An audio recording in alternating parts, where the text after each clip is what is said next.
All right, I'm going to start us out with a prayer, actually. I just kind of feel led to do that, so if you pray with me. God, just thank you for this wonderful day that you've brought to us, and as I do my presentation, I hope that you'll give me the right words to say and give this audience the willingness to listen to the lessons I'm going to tell them, and give me a sense of peace and calmness, and remind me that these are your words and not mine, and amen. So for my capstone project, I focused on distinguishing my desires and pursuing my passions for Christ. And I'm here today to tell you about my long, difficult, yet fulfilling journey that I've gone on. Each of us seniors got to choose a virtue to focus on, and it took me a while to figure out which one I wanted to do. I'm a pretty indecisive person, so I changed it quite a bit. But I remember a story that my parents tell almost everyone, and it's of when I was a little kid and I was at Disney World, and I would wander away from my parents all the time and just like walk away and be so independent, and I was such a curious child, and I realized that as I've grown up, I've lost that childlike sense of curiosity, and I wanted to pursue that again, so I picked the virtue of wonder, and specifically wondering about different cultures. Last spring, I went to Costa Rica, and it ended up being the most culturally enriching experience of my life. Like, it's probably my top 10 moments of my life, and I wanted to recreate that with this fall experience, and it was really difficult at first because I physically can't go to another country as much as I would love to, but so the first thing that I started to think about was, what is the one thing in every culture that brings people together? And that's obviously food. So I decided to go to El Mercado, and if you don't know what that is, it's a Mexican market, and I got to pick out different foods that I wanted to try and kind of go out of my comfort zone. For my next interview process, I wanted to interview someone, actually a close family friend of ours. She's a Mexican American. She was born in Mexico and moved here when she was a young girl. And we talked about cultural identity, and she really opened my mind to different questions and things that I learned about myself. As this fall experience was coming to a close, I was really doubting that I wasn't going to be able to have the same experience and same feeling as physically going to Costa Rica or Mexico. And I came across a verse. It's James 1:6, and it says, "You must believe and not doubt, because the one who doubts is like a wave of the sea, blown and tossed by the wind." And this reminded me, like, to be intentional and to not be doubting of this experience, because it's not going to help anything. For my spring experience, it was more career-based, and we had to choose, like, what we wanted to do for the future. And let me tell you, I hate thinking about the future. It scares me and gives me so much anxiety and stress, and I didn't really know what I wanted to do with my career, but I came across a verse. It was Jeremiah 29:11, and it's, "For I know plans I have for you, declares the Lord, plans to prosper you, not to harm you, plans to give you a hope and a future." And it reminded me who's really in control of my future and my life, and settled my anxiety down a bit. Last year, I attended an ESL class with my Spanish class. If you don't know what that is, it's where they teach English to people who don't understand it. And specifically, this was for Spanish speakers. And I didn't have any expectations going into it. I didn't think it was going to be like this big experience that I was going to have. But after I left, I felt an overwhelming sense of joy and comfort after going to this. And I felt that maybe I was supposed to be teaching these classes. Maybe I was supposed to be engaging in different cultures and being able to speak with people who don't speak the same language as me. I forgot about this option until I started doing this project. So I consulted with Mr. Butler, and he recommended for this semester becoming TESOL certified, which is being able to teach an ESL class. And so after I researched that, I discovered I have to be 18 to be certified, which was really disappointing because I turned 18 3 days ago, actually. So that plan ended up falling through. So now I was sitting here with no backup plan this spring semester, and felt like this project was going to be a failure. But I ended up picking up my iPad and finding my Duolingo app again, which, if you don't know what that is, it's how you practice a different language and learn a different language. And I decided to take a placement test to see where my fluency was. And to my surprise, I was 52% fluent according to this app. And it was really encouraging to hear that and have the possibility of actually becoming fluent in the language. As I was brainstorming about new ideas, I came across on Netflix a documentary called 180 Degrees South, and I ended up watching that. And that's about a group of American students who went to Patagonia in South America and experienced that culture. And it was cool seeing them adapt to the different cultures there and understanding, just a totally different culture than what they're used to. And this sparked something inside me that made me just kind of reminded me that I want to experience that and I want to go to a different country eventually in my life. I ended up interviewing Mr. O, who, if you didn't know, he's lived in Honduras for a big portion of his life. And it was cool hearing from someone who's actually lived in the U.S. and outside of the U.S. and really opened some more options for me. When I went to Costa Rica, I was given the position by my leaders, Mr. and Mrs. Sherman, of the translator of the trip because I had the most Spanish experience. And at first I was really nervous to take on this task because I was like, in no way I'm not fluent, so I don't know why they put me at this position. But after going there, it was really eye-opening to be able to see how much I was able to communicate with them and how much they understood what I was saying. So this opened the option of becoming a translator. So this spring semester, my schedule was definitely limited.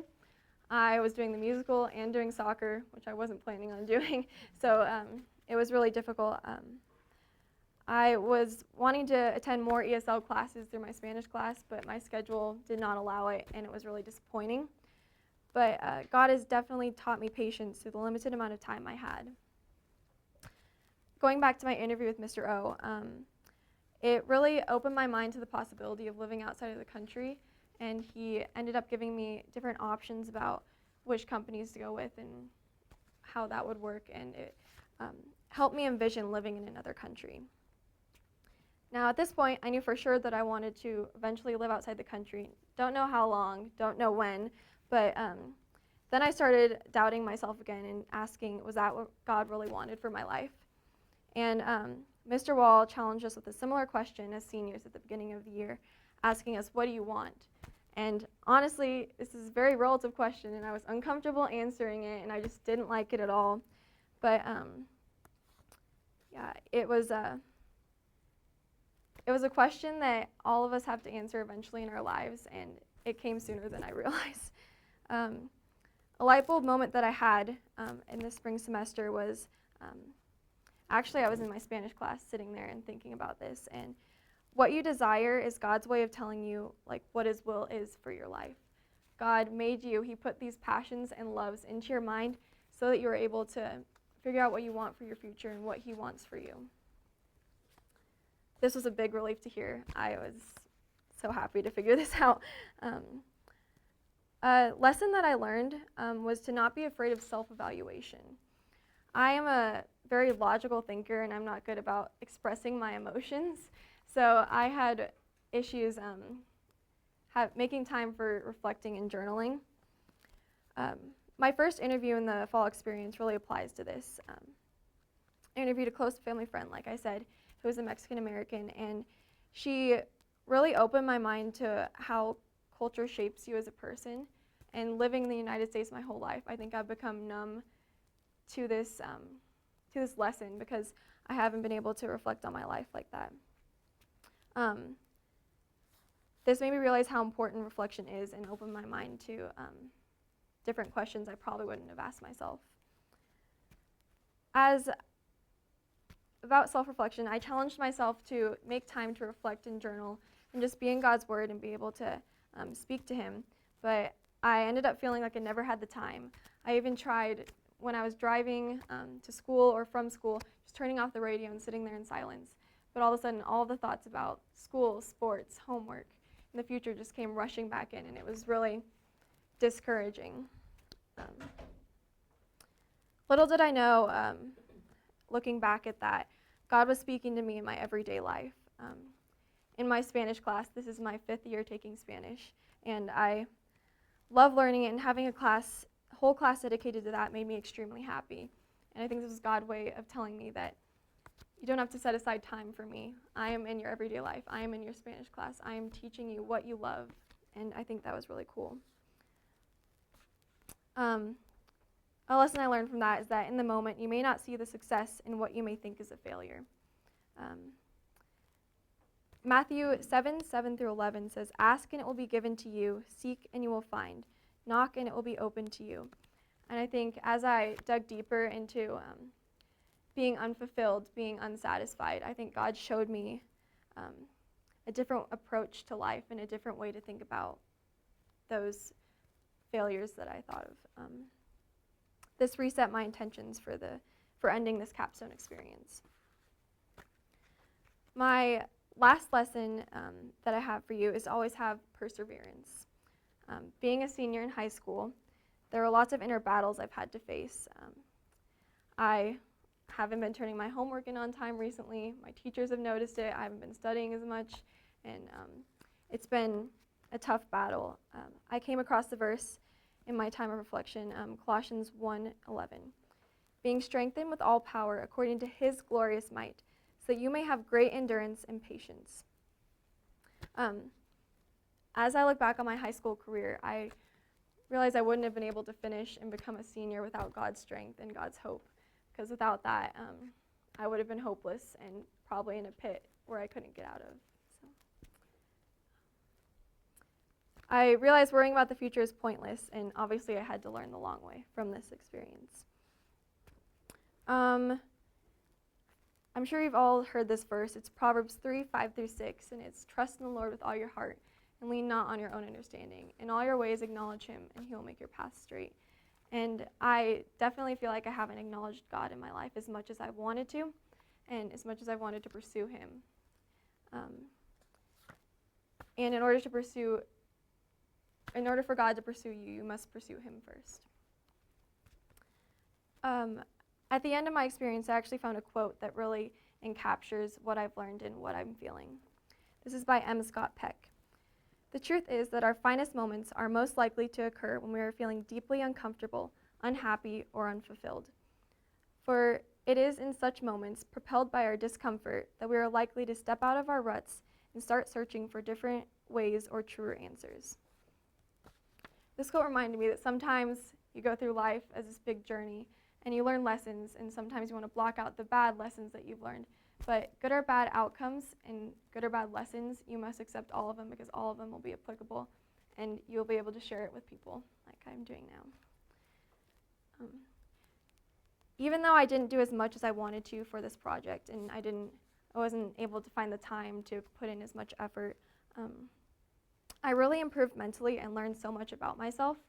I was very surprised at the end of this project, looking back on it, to see that even though I wasn't able to go out into the world and talk Spanish with people, I was able to look at myself and figure out what was wrong with myself before going out into the world and discipling others. I wanted to end with a challenge for everyone. I want to challenge you to reflect on your life and what you want out of it. Whether you're already halfway through your life, have a job, have a family, have kids, or you're sitting here today and the grades below me and are facing this battle or going to face this battle, I just want to encourage you to always reflect on your life and make sure your intentions are right. If you got one thing out of the speech, I want you to remember to pursue your passions for Christ and don't get too caught up in your desires, because God is the ultimate decision maker, and he will never leave you to handle your future alone.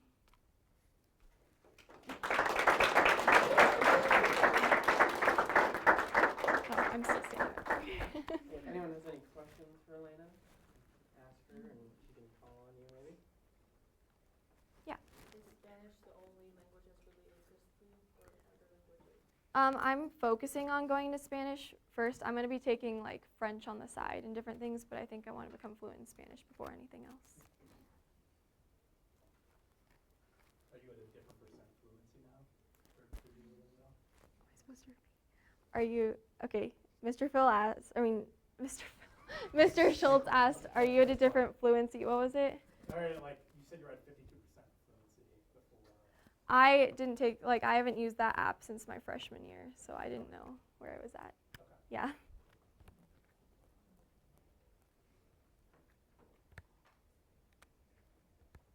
Alaina, have Have you checked on Berlitz? I think there's a testing on Berlitz as well that you can do. What is Find out where Berlitz? you are. Berlitz is a language school. Oh, awesome. Yes, it's a big language school all over the world. I think you can check on that. Thank you. Yeah, I will. What would you be your dream place to be? My dream place? I'm not really picky about where I want to go. I mean, I'd love to go back to Costa Rica. I really felt like God has been calling me back there, and maybe going to the Veritas University, which we toured. So. Have you thought about how language can help break down walls between people? Yeah, definitely. I think even if you're in Spanish 1 and just learning, like even attempting to learn, is showing them that you're trying and that you care about their culture. And I think that opens up conversations.